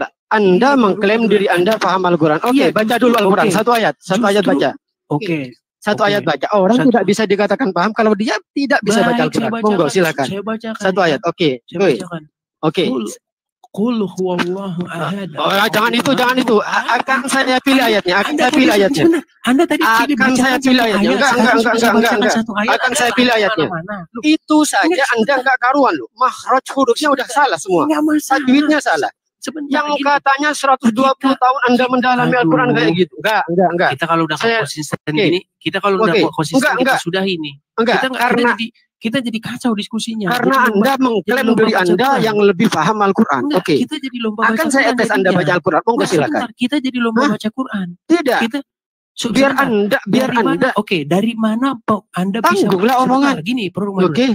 Dari mana Anda bisa punya keyakinan bahwa seseorang paham Al-Quran kalau dia bacanya benar? Dari mana? Dengerin dulu. Orang nggak bisa baca. Orang membaca Al-Quran akan tahu makna. Bagaimana Anda mengatakan kalau nggak ada terjemahannya kita tahu maknanya, sedangkan kita bukan orang Arab? Bahkan barusan Anda bilang ke saya bahwa Anda yang penting kan artinya. Enggak. Bukan. Jadi artinya nggak penting. Anda yang bilang barusan ke saya bahwa Anda lebih paham tentang Al-Quran. Sedangkan lingkup Al-Quran bukan tentang maknanya saja, bukan tafsirannya saja, tapi baca monggo silakan. Saya bilang saya mengerti maknanya, bukan enggak. Anda yang bilang 100 lebih berapa tahun Anda bilang bahwa Anda lebih paham tentang Al-Quran. Monggo silakan baca. Oke, saya tunjukkan ayatnya. Nih, saya katakan satu kali lagi. Bentar, saya tunjukkan ayatnya. Sekarang baca. 460 orang yang nonton, ya. Saya bacakan. Oke, baca. Saya belum pernah ketemu dengan satu pun orang Muslim yang lebih baca daripada saya. Baca. Coba baca. Dulu, saya belum pernah. Baca. Coba baca. Saya belum pernah ketemu dengan. Jangan kayak kiamat lah, jangan kayak kiamat. Udah. Udah baca. Kita nggak tertib ini kalau seperti ini. Bukan nggak tertib. Kita jadi nggak tertib ini seperti ini nih. Lah, kan nggak tertib. Anda sendiri yang ngomong lebih paham Al-Quran. Kita kan sudah janji. Dengerin. Kita kan tadi sudah janji akan ngomong satu-satu, betul? Lah, oke. Sekarang gini. Ada nggak saya bilang bahwa saya pinter baca Quran? Ada nggak saya bilang gitu? Barusan? Ada. Saya bilang bahkan Anda yang bilang bahwa Anda yang lebih paham daripada Muslim sendiri. Betul. Saya lebih paham. Makanya sekarang di mana ayat dalam Quran suruh nutup kepala? Mana? Oke, dengerin. Mana ayatnya dalam Quran? Orang yang lebih paham. Dengerin. Anda jangan lari. Udah. Enggak ngalih gimana? Dengerin. Jangan Anda saja yang pengen didengar. Anda mengalihkan tema dengan membaca Al-Quran. Padahal tema kita adalah mana ayatnya bahwa perempuan suruh nutup kepala. Karena Anda yang bilang bahwa Anda lebih paham tentang Al-Quran daripada Muslim itu sendiri. Makanya ingat Al-Quran itu bukan tentang makna. Saya paham Al-Quran itu bukan tentang tafsir. Justru karena saya paham Al-Quran, saya nggak pernah ketemu ayat dalam Al-Quran bahwa perempuan suruh nutup kepala. Mana ayatnya perempuan suruh nutup kepala? Ya monggo baca. Yang katanya akan saya Anda sudah 4 kali memfitnah Al-Quran loh. 4 kali Anda fitnah Al-Quran. Udah, terserah apa kata Anda. Terserah. Di mana dalam Al-Quran perempuan suruh nutup kepala? Mana? Baca dulu, belum selesai kok. Ayat mana yang dibaca? Anda baca dulu yang katanya paham Al-Quran, monggo. Di dalam Al-Quran tidak. Udah yang gampang saja. Nanti saya yang ituin. Ayat apa? Surat apa yang Anda baca barusan? Al-Alaq tak? Yang mana? Al-Ikhlas. Anda kan enggak baca. Coba baca. Coba bacakan Al-Quran. Ya kan? Coba silahkan baca. Saya baca surat Al-Ikhlas. Oke, baca. Qul huwallahu ahad. Salah. Salah. Wa lam yakul lahu kufuwan ahad. Salah. Saya bacakan. Salah. Mau Anda baca bilang salah terserah. Sekarang intinya ngomong paham. Oke, di mana ayat Quran bahwa suruh tutup kepala mana? Katanya ngomong paham tapi nggak bisa baca. Jadi bagaimana orang bisa dikatakan memahami Al-Quran baca saja nggak bisa? Terjemahannya. Bagaimana Anda mengklaim diri Anda lebih paham daripada Muslim sendiri membaca Al-Quran sedangkan baca Anda nggak bisa? Oke, jadi standar mau saya ajarin nggak? Paham Quran. Sebentar. Mau saya ajarin nggak? Standar untuk paham Al-Quran. Standar mau saya ajarin Al-Quran hanyalah cara membacanya. Mau saya ajarin enggak? Enggak, saya tanya Anda, standar untuk baca paham Quran tuh harus paham bacanya. Kan Anda yang orang paham Al-Quran, Dis. Orang tahu tentang Al-Quran, kata-kata Anda. Coba, iya. Dengar dulu, dengar. Anda kan yang barusan ngomong ke saya bahwa Anda. Bang, aku minta Bang. Oke. Please, Bang, aku minta. Saya ajarin Anda ngaji ya. Ditutup dulu, kamera nggak bisa ditutup Bang. Kalau Anda ditutup kamera kita sudahi diskusinya. Saya ajarin Anda ngaji ya. Kamera dibuka dulu, kamera buka dulu. Oke. Bentar. Kenapa ini? Enggak, saya gini loh. Oke, saya ajarin Anda ngaji. Kepada teman-teman muslim. Yang Anda mengklaim diri Anda yang lebih paham Al-Quran. Ingat, Al-Quran bukan tentang makna. Orang tidak bisa dikatakan paham dan pintar tentang Al-Quran kalau dia nggak bisa baca. Jadi jangan mengklaim saya lebih paham. Maknanya nggak penting. Udah. Maknanya nggak penting. Lah, aku ngomong penting. Saya kan barusan Al-Quran bukan tentang makna. Justru kita bukan tentang maknanya. Lah, bukan kita nggak bahas cara bacanya, kol-kolannya, lafadznya, tajwidnya. Nah, berarti yang lebih pintar mana Al-Quran saya atau Anda? Kalau untuk baca-bacaan bolehlah Anda katakan Anda lebih pintar. Tapi kalau maknanya gitu Anda tidak tahu. Kita banyak bicara tahu tentang makna, Bang. Kita bicara tentang makna, bukan cara baca. Oke, sekarang kutanya sama Abang. Abang fitnah Al-Quran dengan mengatakan Anda barusan ngomong ke saya, Pak, saya nggak paham maknanya. Oke, saya tunjukin satu ayat Anda maknai. Sebentar. Innani anallah la ilaha illa ana. Jangan lari kemana-mana. Coba artikan dulu. Oke. Anda kan yang sesungguhnya aku adalah Allah, tidak ada Tuhan kecuali saya. Terus? Loh, kok terus kan itu Anda yang baca? Anda baca? Kurang. Loh, Anda baca Innani anallah la ilaha illa ana. Ya, sesungguhnya aku ini hanya adalah Allah, tidak ada Tuhan kecuali saya. Sesungguhnya aku adalah Allah, adalah itu kok bisa adalah? Aduh, jangan lari kemana-mana. Enggak, ini ilmu. Enggak, sebentar, saya nggak mau. Kita bahas. Kok ada kata adalah? Sebentar. Oke, ini peringatan terakhir. Ini peringatan terakhir. Kalau Anda tidak tertib, udah terserah. Ya. Saya udah buka baju berarti siap. Jangan tendang-tendangan. Produk Madura. Iya, monggo. Saya akan hargai Anda di sini. Saya akan tetap pertahankan Anda di sini dengan satu syarat, kita diskusi bersahabat, tertib, tidak ada hujat-hujatan, tidak perlu ada marah-marahan, oke? Oke. Gini aja lah. Anda kalau di room Anda seperti itu Anda tidak jelas. Kalau di room kamu sendiri, kamu seenaknya nyetop pembicaraan orang, ngekick pembicaraan orang, naik turunin orang. Ayo ke room saya, nggak ada kikan. Akan saya tertipin sendiri, head to head. Ayo, monggo. Ayo. Gimana? Apa bedanya dengan di sini? Hah? Apa bedanya Anda yang mentang-mentang room Anda kick orang, terus orang ngomong dicegat seenaknya sendiri. Ayo ke room saya, nggak bagaimana ada kikan. Akan saya biarkan Anda ngomong sampai berbusa. Karena Anda mengalihkan topik. Ayo ke room saya, yuk. Karena ini matikan, saya undang Anda ya, monggo. Kan Anda mengalihkan topik. Anda yang selalu seenaknya sendiri. Orang ngomong diginiin, ditendang, diginiin. Anda mengalihkan topik dengan cara bagaimana memahami Al-Quran itu harus paham bacanya, terus Anda kan yang barusan bahwa Anda kan yang ngomong barusan bahwa kita hanya perlu maknanya untuk memahaminya. Berarti bukan orang pintar baca Al-Quran. Iya, memang saya akui saya tidak sepintar Anda membaca Al-Quran. Tapi kalau memaknai Al-Quran, saya lebih paham dari Anda. Monggo. Kita tunjukin siapa yang lebih paham. Baik, sekarang. Oke. Tadi Anda mengatakan bahwasanya seorang perempuan wajib menutup kepalanya, menutup rambutnya, auratnya. Betul? Iya, monggo. Nah, sekarang nih, ini hadiah nih. Saya kasih hadiah bagi siapapun muslim yang bisa tunjukin ayat dalam Al-Quran bahwa perempuan wajib menutupi kepalanya. Yang mana? Oke, kalau ada gimana? Nih, kalau ada saya lompat dari Monas. Gini aja ya. Kalau ada, Anda ke room saya minta. Gimana? Baik. Anda ke room saya ya. Kalau ada, saya akan ke room Anda dan saya akan lompat dari Monas. Nih, sekarang sebentar. Anda tidak kelihatan wajah Anda, tidak kelihatan. Gimana saya cari ayat? Gimana sih? Iya, tapi sambil kelihatan dulu. Saya mau ngomong nih. Sambil udah ngomong aja, Ngomong aja, Dis. Saya mau bilang begini. Saya beri tantangan kepada semua umat muslim yang ada di bawah kolong langit. tunjuk ayat di dalam Al-Quran bahwa perempuan disuruh nutup kepalanya. Mana? Mana ayatnya? Bentar. Oke, buka surat An-Nur ayat 31, Al-Ahzab ayat 59. Oke. Saya bacakan. Oke. Saya bacakan. Ingat ya, kepala ya. Kepala ya, bukan kepala ya. Kepala itu termasuk aurat. Kullu auratun nisa, auratun nisa. Auratnya perempuan, seluruh badan, seluruh badan. Terus ini. Saya tanya, sebentar. Tadi pertanyaan saya apa? Illal wajhawil kafa. Aduh. Tantangan saya tadi apa? Auratun nisa kullul badan illal wajhawil kafaini. Auratnya perempuan seluruh badan kecuali muka dan kedua telapak tangan.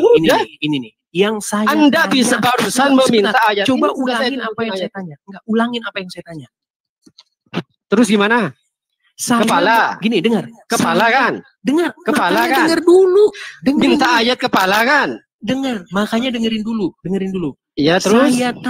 Saya tantang semua umat muslim yang ada di bawah kolong langit ini. Iya, terus? Tentang? Sama, aduh, kamu nggak bisa denger dulu omongan saya. Iya, tentang apa? Tunjukin satu ayat di dalam Al-Quran bahwa perempuan harus menutupi kepalanya. Oke, udah ada ayatnya. Oke, tunjukkan mana ayatnya. Kepala ya, bukan dada ya. Kepala ya. Kepala itu aurat, Yul. Tuyul. Mana ayat kepalanya? Kepala itu aurat. Mana ayat? Makanya dengar kullu auratun nisa kullul badan ilal wajhi abil kafaini. Aduh, mana aurat perempuan ayatnya? Seluruh badan. Mana ayatnya? Kecuali muka dan kedua telapak tangan. Mana ayatnya? Ayatnya mana? Lah ini yang saya baca gimana sih? Surat apa? Surat apa itu? Ya di dalam kitab pelajaran. Surat apa? Ayat berapa? Barusan kan sudah saya sebut. Apa surat apa? An-Nur ayat 31, Al-Ahzab ayat 59. Satu-satu. An-Nur 31. Ya, saya lompat dari Monas kalau bisa kamu tunjukkan ayat suruh tutup kepala. Dis, kepala kamu artikan apa sih? Enggak, tunggu dulu. Kamu ini seenaknya. Ke room saya aja lo. Ayo. Sebentar, saya bacakan ini. Percuma Al-Ahzab nanti nggak bakalan ada kata kepala. Karena Anda mengklaim nggak ada. Lah, karena Anda telah memfitnah Al-Quran. Cara mengatakan auratun nisa kullul badan illal wajhi awil kafaini. Lah, enggak. Tidak ada ayatnya di situ suruh tutup kepala. Mana ayat? Karena Anda berpikir Al-Quran enggak segitunya, ajaran Islam enggak segitunya, Dis. Berarti harus ditambah-tambahi, harus diedit-edit. Nah, kok diedit-edit? Coba tunjukin mana Al-Ahzab itu buka. Al-Ahzab itu buka dulu. Al-Ahzab berapa? 59 buka. Baik. Monggo. Al-Ahzab 59 buka. Oke. Orang mengerti Al-Quran Anda mau ajarin. Udah, monggo. Pinter mana? Pandai mana? Faham mana? Anda atau saya? Monggo. Saya bacakan. Dengar, saya bacakan. Katakanlah kepada istri-istrimu, anak-anak perempuanmu, dan istri orang-orang mukmin. Siapa di sini yang disuruh? Oh, monggo. Itu Rasulullah itu. Monggo. Oke, disuruh ya. Oke. Terus monggo. Hendaklah mereka menutupi jilbabnya ke seluruh tubuh mereka. Lah, sekarang saya nanya ke sampean. Jilbab itu khusus apa? Sebentar, saya tanya. Sebentar. Sebentar. Lah itulah oten lari. Kalau oten itu lari. Ini bisa gantian enggak? Iya, monggo. Berarti menurutmu seorang muslimah harus dibungkus kayak lemper. Nah, itulah kan? Ya, benar kan? Sebelum Anda buka, dugaan saya udah benar. Dengar, saya tanya sama Anda. Berarti menurutmu seorang perempuan harus dibungkus seperti lemper? Udah terserah, monggo. Gimana?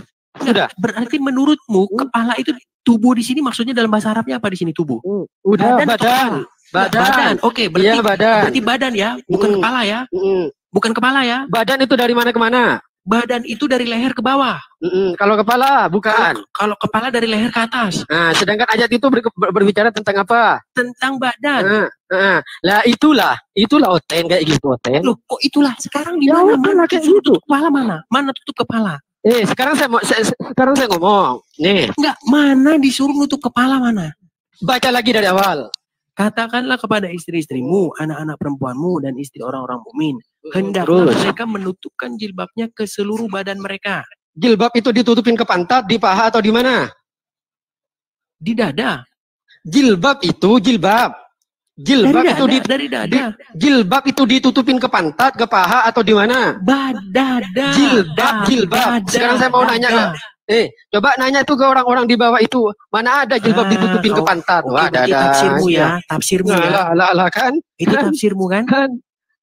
Dan ya kayak gitu. Mana kepala di sini? Agama itu berakal dulu, Dis. Enggak, jangan imani dulu lalu berakal. Berakal dulu lalu imani. Sesuai enggak? Akal kita tuh sesuai dengan apa yang kita imani nanti. Kepala mana? Alah, ada aja. Sekarang saya mau tanya, di situ ada kata jilbab enggak? Ada. Ada. Jilbab itu dipakai di mana? Badan. Kok di badan? Loh, di sini hendaklah mereka menutup jilbabnya ke seluruh badan mereka. Iyalah. Sekarang saya mau tanya, jilbab itu fungsinya untuk apa? Menutupi dada. Kok menutupi dada? Terus menutupi apa? Sekarang saya mau tanya, jilbab di mana? Di dada. Orang pakai jilbab di mana? Kok Anda jadi orang? Kok Anda jadi orang? Kok Anda jadi orang gimana? Enggak, Anda kok jadi patokannya orang bukan Quran? Lah, itu ayat ke siapa itu? Ayat itu ke siapa? Ke hewan? Enggak, kok patokannya jadi orang gitu loh? Lah orang itu ayat untuk siapa? Hewan. Coba baca lagi. Enggak, jadi patokannya orang. Coba baca lagi. Saya baca. Hei Muhammad, katakanlah oke. Saya bacakan. Dengarkan. Katakanlah kepada istri-istrimu, anak-anak. Ya, berhenti dulu. Udah berhenti dulu. Istri itu orang apa hewan? Orang. Ya wes. Gimana sih? Terus di mana di sini suruh tutup kepalanya? Jilbab khusus apa? Ulang-ulang lagi. Jilbab untuk nutupi apa? Kau turunkan lah, kau muter-muter terus. Lah, kan. Gimana ini? Tunjuk gimana nih? Mana ayatnya suruh nutup kepala? Kalau saya naik sih kamu kick. Enggak, mana? Coba ke room saya. Kalau ke room saya, akan saya bebasin kamu mau ngomong sampai berpisah terserah. Konsisten ya. Saya suruh nunjukin ayat suruh nutup kepalanya kok. Yang saya tanya itu di mana ayat suruh nutupin kepala? Itu yang saya tanya. Kalau suruh nutup badan, iya. Hendaklah mereka menutupkan jilbabnya ke seluruh badan mereka. Ya. Kalau suruh nutup kepala di mana? Kalau badan ini Anda ini kan ke kepala, berarti Anda jadi lemper. Gimana sih?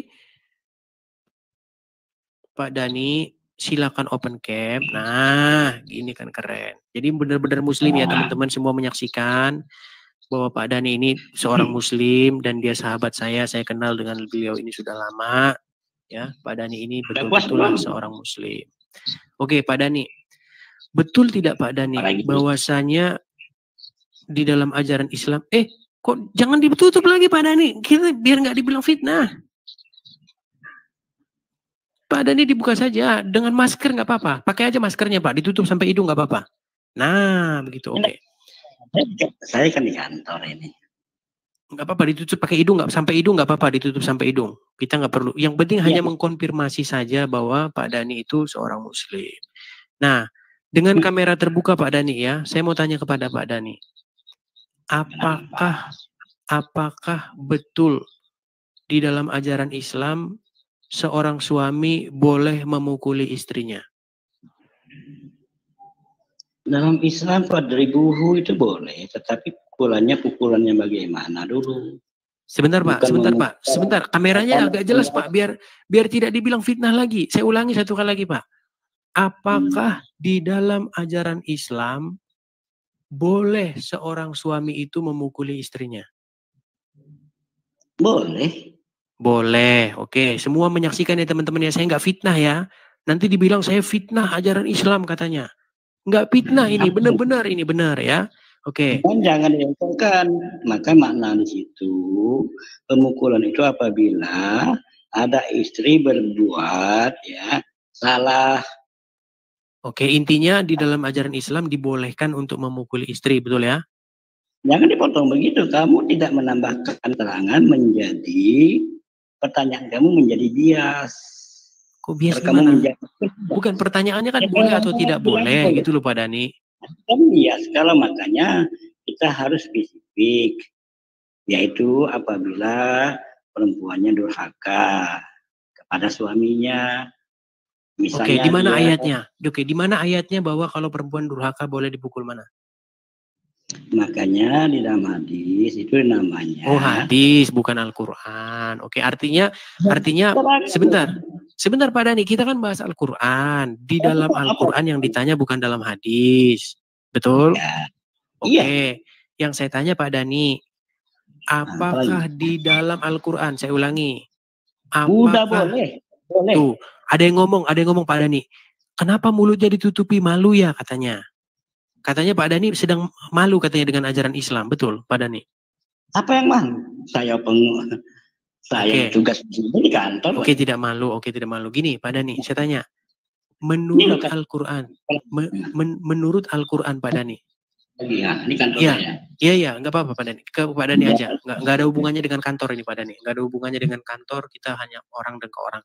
Gini, apakah menurut Al-Qur'an boleh seorang suami memukuli istri? Boleh atau tidak?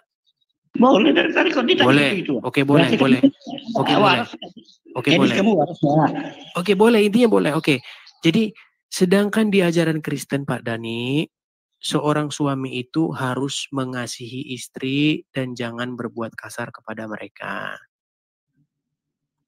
Tapi di dalam ajaran Islam, Pak Dhani mengatakan boleh memukuli istri. Betul? Iya. Oke, jadi itulah perbedaan Islam dan Kristen ya Pak Dhani ya, salah satunya ya. Oke, boleh saya ngomong? Silakan Pak Dhani. Jadi itulah ketegasan dalam Islam. Ya, kalau di dalam Islam teori dan praktik sama. Tetapi kalau di kalian teorinya kasih sayang, faktanya banyak pemukulan. Banyak penganiayaan. Sebentar Pak Dhani, kita tidak bahas Pak Dhani, sebentar Pak Dhani. Sebentar Pak Dhani tahan dulu, jangan emosi ya, jangan emosi. Kita tidak berbicara mengenai orang-orang, kita bicara mengenai ajaran, bukan orang-orang ya. Nah, intinya di dalam ajaran Kristen, seorang suami disuruh mengasihi istri dan jangan berbuat kasar kepada mereka.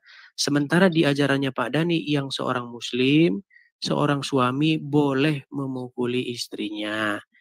Nah sekarang Pak Dhani, mana lebih bagus? Disuruh mengasihi istri atau disuruh boleh memukuli istri? Oke. Pertama, dalam Islam memang boleh memukul istri apabila bersifat nuyus ya, maksudnya durhaka kepada suami. Dan bahkan boleh dicerai. Kalau di ajaran Anda tidak boleh bercerai dan tidak boleh memukul. Tetapi fakta realitanya tidak sinkron. Pak Dhani, jangan bicara orang.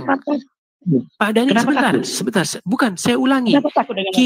Kita di sini tidak berbicara mengenai orang. Pak Dhani, tolong kameranya ke atas Pak Dhani. Kalau Pak Dhani sudah malu, Pak Dhani malu sebagai muslim, Pak Dhani boleh turun. Ya. Kenapa Anda takut dengan fakta realita? Pak Dhani, banyak nggak orang namanya Muhammad maling ayam, banyak nggak di penjara? Kenapa Anda takut dengan fakta realitas? Karena saya tidak mau menurunkan intelektualitas saya dengan cara membahas orang, bukan membahas apa yang diajarkan. Kalau membahas orang, sebentar. Kalau membahas orang, Pak Dhani, sebentar Pak Dhani. Kalau membahas orang, begitu banyaknya orang Islam yang namanya Muhammad masuk penjara. Betul tidak? Betul tidak? Makanya ajaran itu membentuk makanya jangan bahas kelakuan orang, bahas apa yang diajarkan. Ajaran itu membentuk kelakuan, paham? Paham nggak? Kita bahas orang apa kelakuan? Enggak, kita bahas apa yang diajarkan. Aduh, baiklah, Anda saya turunkan saja. Karena Anda sudah sangat-sangat menurunkan pola pikir Anda atau intelektual Anda.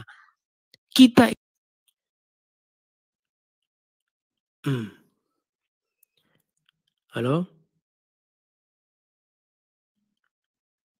Halo?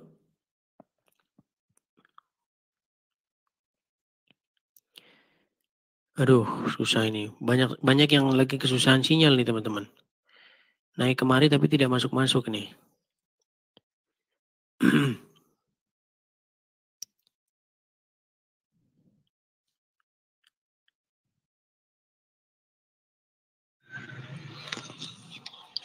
Halo Pak Andir, apakah Anda seorang Muslim? Iya, Muslim, Bang. Ya, bisa open cam Bang untuk menghindari fitnah. Kalau Abang sendiri enggak bisa open cam juga. Itu open cam saya Bang.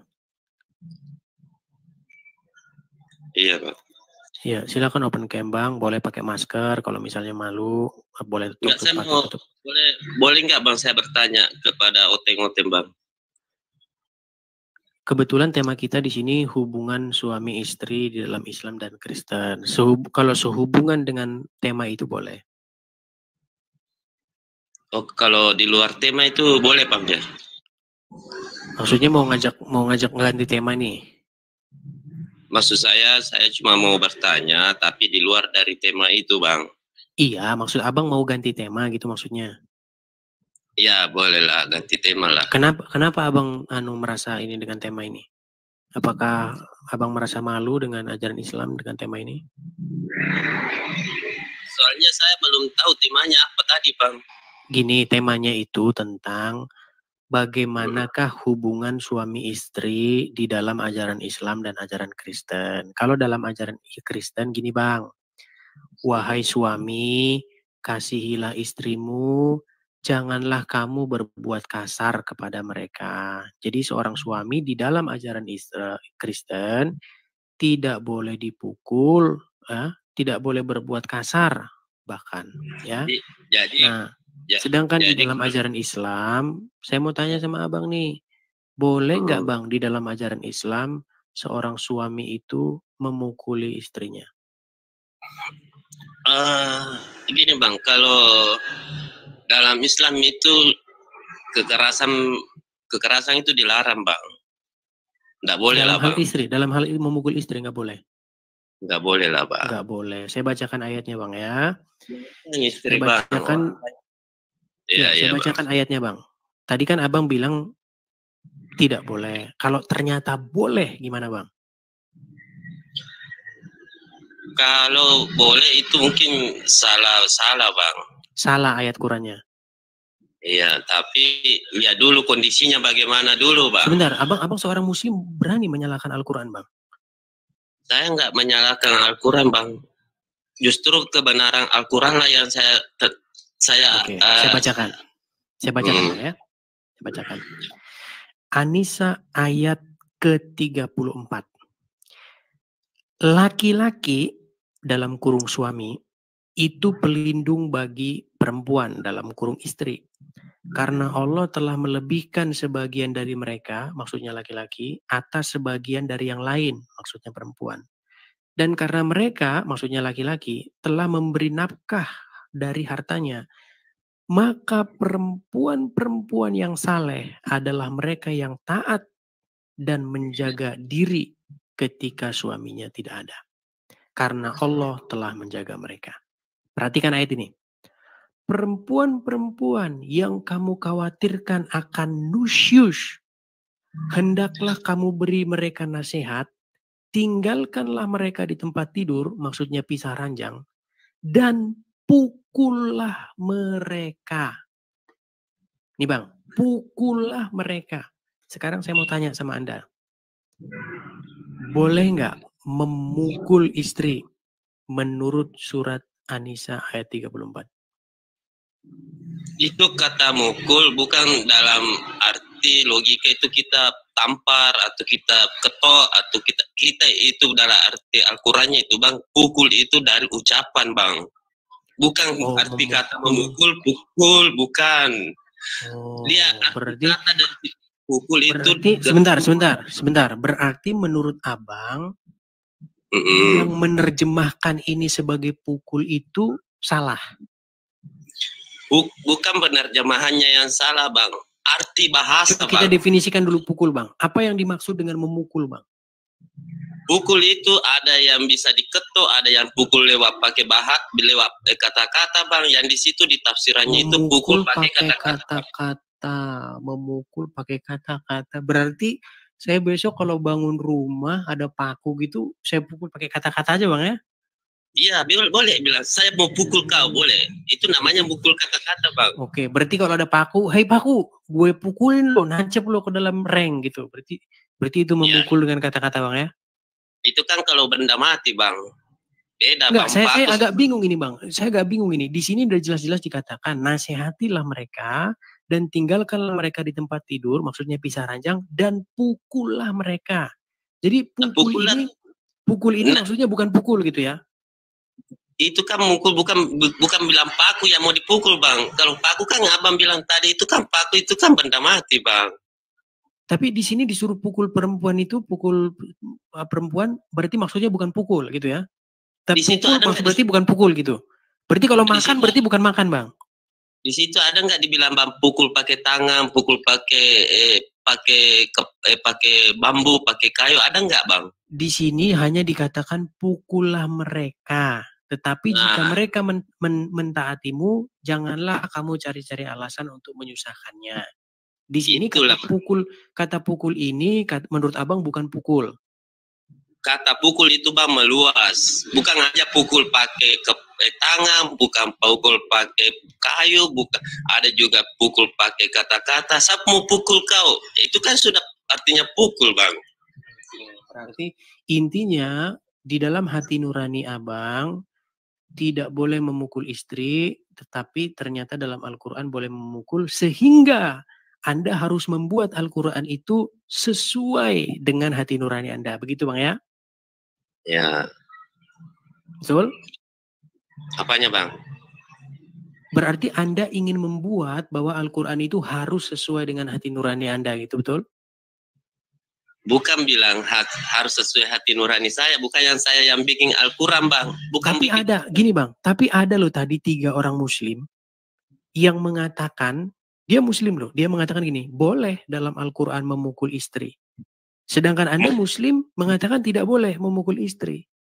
Itu mungkin yang 3, Bang. Orang itu mungkin pemahamannya masih kurang, Bang.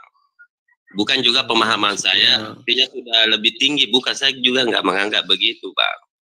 Mungkin yang tadi itu pemahamannya yang 3 orang. Saya naikkan dia sekarang nih. Ini orangnya ada di sini. FDS, dia muslim. Dia mengatakan boleh memukul istrinya. FDS. Sedangkan Andir yang juga muslim dikatakan tidak boleh, FDS. Jadi di antara kalian berdua ini yang benar yang mana?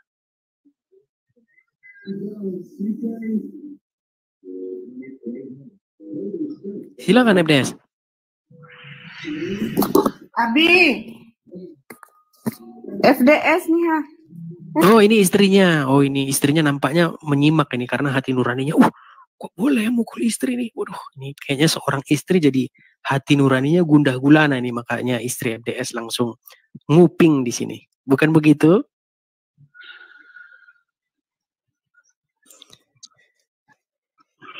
Silakan dipanggil dulu suaminya.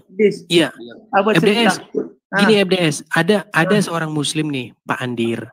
Dia bilang bahwasanya tidak benar di dalam Islam boleh memukul istri. Sedangkan tadi Anda mengatakan di dalam Islam boleh memukul istri. Jadi gimana nih? Kalau prinsip dasarnya boleh. Tapi kan tidak boleh yang menyakiti. Boleh tuh katanya Pak Andir memukul istri. Kata FDS. Kan di ajaran Kristen juga boleh apa, Edis?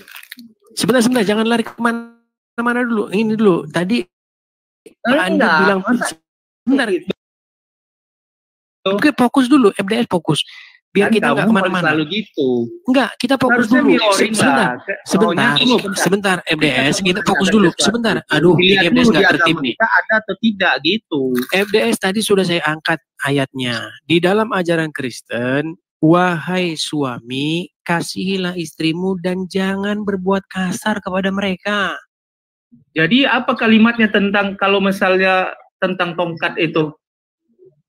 Tongkat mana lagi nih? Aduh. Tongkat ada di punggung orang yang berakal budi. Pernah baca itu ayatnya? Ada tertulis. Mana di situ ayatnya suruh mukul istri? Ini kan umum kalimatnya. Aduh, makanya saya katakan jangan gini kebiasaan gini FDS, kebiasaan Anda di dalam Islam yang hobi menafsir dan hobi memelintir ya Apa yang yang tertulis melenceng? itu? Itu tertulis. Oke, sebentar. Sekarang saya konfrontir dulu. Pak Andir mengatakan tidak boleh memukul istri. Anda bilang boleh. Yang mana yang benar di antara kalian berdua? Mungkin Pak Andi itu kalau maksudnya memukul itu seperti bayangannya seperti KDRT mungkin. Tapi kalau misalnya yang punggung orang bebal, misalnya dinasihati tapi dipukulnya itu tidak keras, kan karena Rasulullah apa katanya? Kasihlah perempuan, berhati-hatilah, hati-hati ya Anas, perempuan itu bagaikan gelas-gelas kaca katanya. Artinya kita itu memang harus berlemah lembut kepada perempuan, sama dalam ajaran Kristen. Tapi ketika dia berbuat nujus, kita boleh memukul dia, tapi bukan yang menyakitkan. Makanya kan kalimat di situ ada juga tentang mengumpulkan rumput, sama seperti dalam Bible Bapak. Aduh, ini kemana-mana ini. Aduh, FDS. Saya agak yang ngasih anak segera mendisiplinkan. Oke lah, saya turunkan dulu ini, kita kemana-mana jadi bingung. Pak Andir, jadi Anda sudah simak sendiri ya.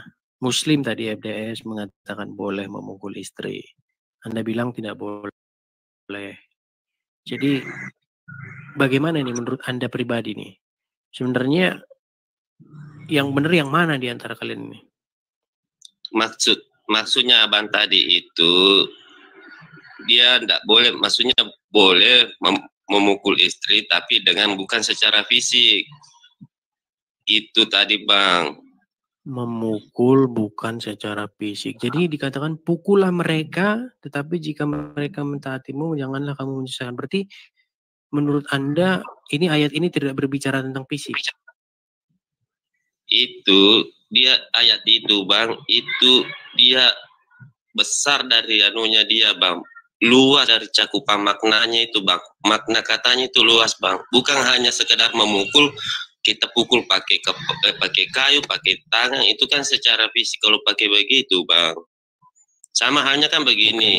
Oke, baiklah. Kita sudah nangkap intinya. Kita sudah nangkap intinya. Kok ada ini suara? Oke, jadinya menurut Pak Andir, maksudnya pukul di situ bukan pukul. Aduh, ini pukul di situ bukan pukul. Suaranya balik ke saya, kenapa ya? Bapak ada pakai ini kah? Saya turun aja dulu. Saya boleh. Mau turun dulu tadi katanya. Ya kalau memang nggak bisa dikasih pertanyaan, boleh bertanya turun, bang, tapi kita ada tema. Boleh bertanya, tapi kita ada tema bang. Tapi kalau abang mau paksa mau ganti tema, silakan. Abang mau bahas apa, tema apa? Ya gini aja bang, saya mau bertanya bang, katanya Yesus itu penebus dosa, ya kan bang?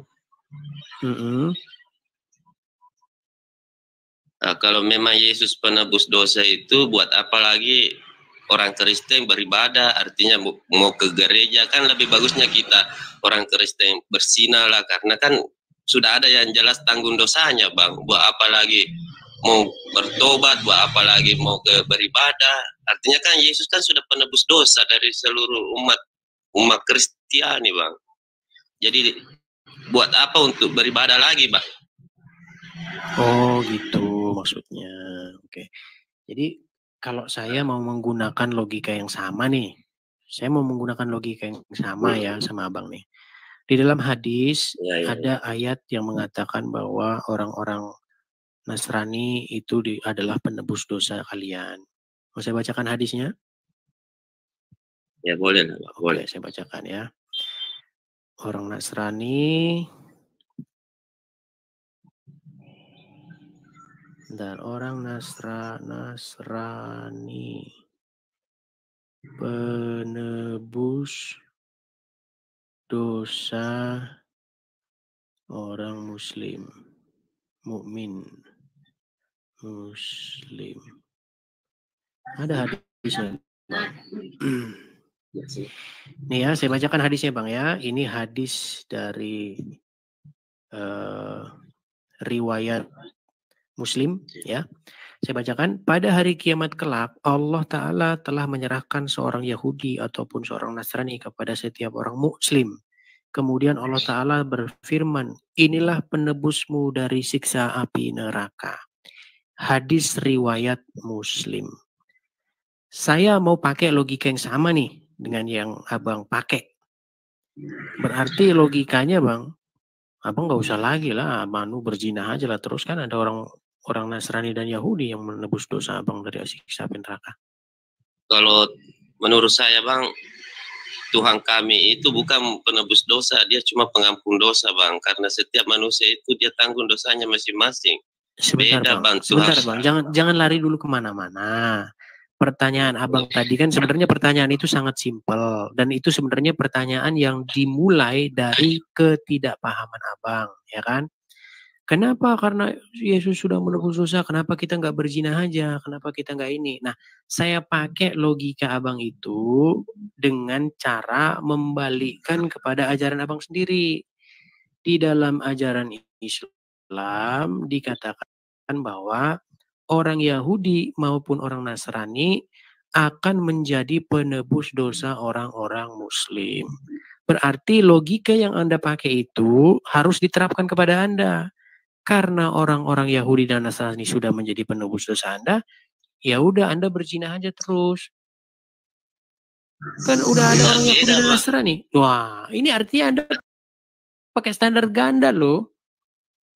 Anda itu pakai standar ganda.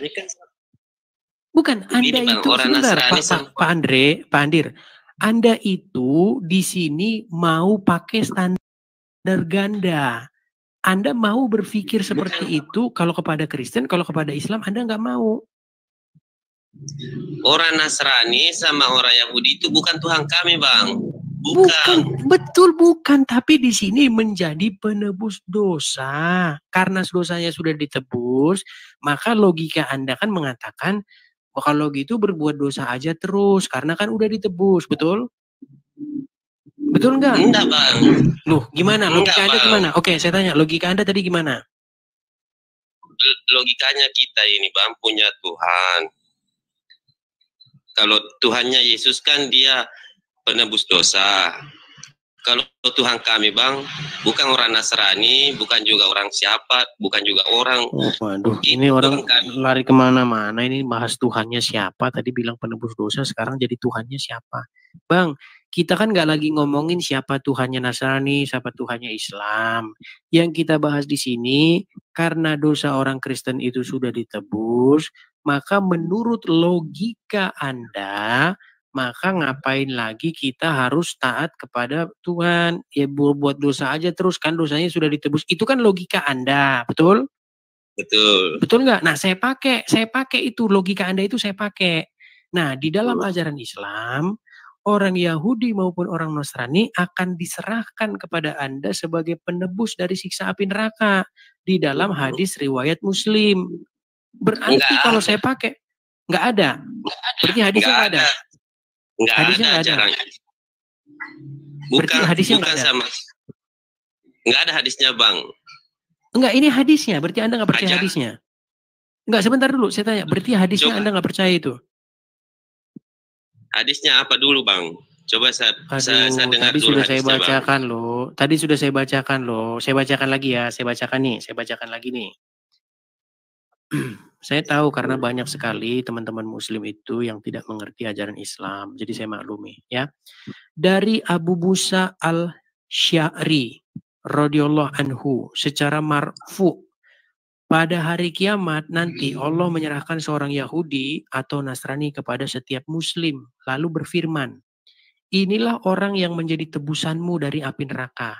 Dalam riwayat lain, kelak pada hari kiamat akan datang suatu golongan kaum muslimin membawa dosa-dosa seperti gunung dan Allah memberikan ampunan kepada mereka. Ya, dijelaskan bahwa hadis ini menyebutkan bahwa orang-orang Yahudi dan orang-orang Nasrani menjadi penebus orang-orang mukmin dari api neraka. Nah, saya pakai logika Anda itu, Pak. Berarti Bapak berzina aja terus, berbuat dosa aja terus banyak-banyak karena ada orang Yahudi dan Nasrani yang menjadi penebus dari api neraka. Tapi Bapak nggak mau. Bang, itu kalau loh, kok salah? Nggak, saya pakai logika berpikir Anda loh, kok salah sih? Salah, Bang. Itu kan ini yang namanya Bapak itu mau berpikir dengan menggunakan standar ganda. Nggak boleh kayak gitu, Pak. Kalau Anda mau berpikir pola pikir A kepada sesuatu, pola pikir itu Anda terapkan juga kepada diri Anda. Gitu loh. Enggak, Bang. Kita pakai pola pikir logika aja, Bang.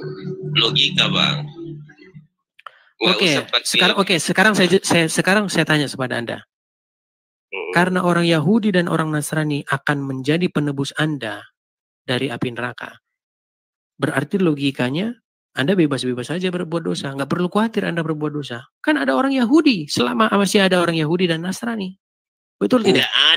Nggak ada, Bang. Kita ini mau orang mana pun, Yahudi ke, orang Nasrani mau. Jadi hadisnya bohong. Jadi hadisnya bohong itu. Itu tidak tahu hadis dari mana, Bang. Yang jelasnya itu dalam Al-Quran yang lebih penting, Bang. Iya, enggak berarti hadisnya itu bohong menurut Anda? Bukan saya bilang bohong. Ini Anda sudah bingung nih. Anda sudah tidak punya pijakan yang jelas. Anda bilang tidak bohong, tapi Anda nggak percaya. Saya bukan tidak bohong. Saya bukan bilang tidak bohong. Saya bilang saya tidak tahu itu hadisnya, Bang. Jadi gini, Bang. Oke, jadi logika itu harusnya Anda terapkan kepada Anda. Jadi kalau di dalam Kristen nih, Bang, ya saya ajarin. Gara-gara dosa orang Kristen itu sudah ditebus, Bang. Justru, Bang, justru kita itu mengungkapkan rasa syukur kita itu, mengungkapkan kesyukuran kita itu dengan cara berbuat baik. Lagi pula, Bang, di dalam ajaran Kristen itu gini, Bang. Kalau Anda sudah ditebus dari yang namanya kejahatan, berarti Anda itu sudah milik Yesus. Kalau orang sudah milik Yesus, berarti dia melakukan apa yang Yesus mau. Contoh nih, Bang. Nih, dulu saya hamba dosa, ya kan? Sehingga saya melakukan keinginan-keinginan dosa. Nah, sekarang saya udah ditebus nih sama Yesus nih. Udah dibayar nih sama Yesus nih. Berarti saya bukan hamba dosa lagi. Saya menjadi hambanya Yesus. Nah, kalau saya hambanya Yesus, saya melakukan apa yang Yesus mau. Gitu logikanya, Bang. Bukan berarti saya, berbuat dosa terus dong. Kan saya udah ditebus. Bukan gitu, Bang, pola pikirnya. Justru pola pikir itu Anda terapkan dalam ajaran Anda. Karena ada orang Yahudi dan Nasrani nanti yang akan menjadi penebus Anda. Logikanya, Bang, jangan disia-siain, Bang. Barang udah ada itu nanti di neraka, Bang. Jangan disia-siain. Lancar terus bikin dosa, Bang. Biar nggak mubazir ntar tuh orang Yahudi dan Nasrani. Gitu loh, Bang. Kalau memang Yesus sebagai penebus sudah ditebus dosanya, berarti otomatis dia sudah tempati neraka, Bang. Kalau begitu selama-lamanya. Logikanya kok bisa gitu? Gimana caranya? Logikanya gini, Bang. Orang yang banyak dosa kan, artinya kan di tempatnya neraka. Kan logikanya begitu, Bang. Kalau memang Yesus sudah tebus semua dosa-dosanya umat manusia yang lain, yang manakah, yang mau Kristen kah, mau Islam, berarti otomatis dia sudah di neraka selama-lamanya. Rasanya kita harus beri dulu pengertian apa yang dimaksud penebus dosa itu, Bang. Makanya kita itu kalau bicara itu kita harus bicara definisi. Tanpa bicara definisi, kita nanti akan debat kusir. Gini loh, Bang, maksudnya itu makanya saya bertanya tadi, Bang, terus saya kan kurang paham, makanya kan saya tadi di luar dari tema, Bang, makanya saya minta pemahaman bagaimana lah, Bang, gini modelnya. Kan maksudnya gitu, gini loh, Bang, menebus dari dosa itu gini loh, Bang. Saya ini tadinya itu hidup di dalam perhambaan akan dosa. Ya kan ya. Saya ini menjadi hambanya dosa lah. Kerjaannya korupsi, ya kan, nipu, maling. Nah, itu yang disebut sebagai hamba dosa. Nah, ditebuslah, Bang, ditebus dari keadaan itu. Ya, ditebus. Jadi saya sekarang itu sudah bukan menjadi lagi hambanya dosa, tapi menjadi hamba Yesus. Jadi saya itu sudah mati bagi keadaan yang seperti berbuat dosa itu. Sekarang saya sudah dibangkitkan kembali, hidup menjadi hamba Yesus. Jadi melakukan keinginan yang diinginkan oleh Yesus. Seperti itu, Bang. Jadi tanpa pengampunan berarti otomatis tanpa pengampunan, Bang, otomatis terhapus dosanya gitu, Bang. tanpa pengampunan otomatis terhapus dosanya. Maksud saya gini. Ya, justru gini Bang, justru karena kita. Gini, Bang. Umpamanya saya berbuat dosa, otomatis kan dosanya itu saya tanggung sendiri, Bang. Nggak mungkin kan orang lain yang mau tanggung, nggak mungkin juga ini Tuhan yang mau tanggung. Otomatis. Oke, tapi hadis ini berarti hadis ini salah nih yang bilang orang Yahudi dan orang Nasrani akan menjadi penebusmu dari api neraka. Berarti hadis ini salah. Bukan saya bilang enggak, salah, gini. Tadi kan Anda bilang kalau orang berbuat dosa, maka dosanya itu dia yang nanggung, bukan orang lain. Itu logika Anda, betul? Iya, betul. Oke, betul. tapi hadis bilang orang Yahudi dan orang Nasrani akan menjadi penebusmu dari siksa api neraka. Berarti logika Anda itu bertentangan dengan hadis. Betul tidak? Saya belum tahu hadisnya itu dari mana. Yang saya tahu itu hadisnya Bang dari Abu Hurairah. Itu yang saya tahu. Kalau hadis itu yang Abang bilang tadi, itu mungkin belum saya pelajari, Bang. Kan berarti hadis bohong. Saya nggak bilang hadisnya bohong, Bang. Kan bolak-balik lagi nih kita ini kalau kayak gini, Bang, caranya. Masuk ke gini, Kita bolak-balik terus lagi nih, Bang. Oke lah, kita